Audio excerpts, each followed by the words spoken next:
Farzand. Uni har bir so'zini hisob-kitob qilishlik kerak. Bu xato, bu harom, buni qilsang yomon bo'ladi.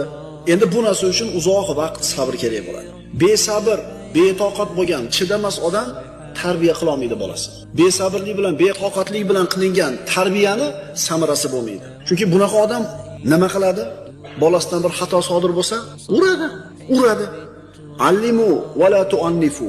Fa innal muallima khayrun minal muallifi dedi payg'ambarimiz. Ta'lim beringlar, qattiqqo'llik qilmanglar, zo'ravonlik qilmanglar. Chunki muallim sabr qilib o'rgatadigan, sabr qilib ta'lim beradigan odam yoki ota urib kaltaklaydigan otadan ko'ra yaxshiroq.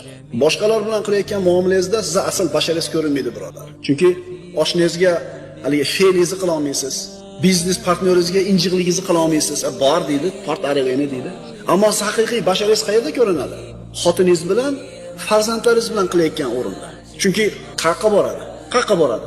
Har qanday injiqligingizni, har qancha fe'lingizni ayolingizga qilasiz, bolangizga qilasiz. Demak, siz haqiqiy basharangiz, haqiqiy axloqingiz, haqiqiy xulqingiz farzandingiz va ayolingiz bilan qilayotgan muomalada bilinadi.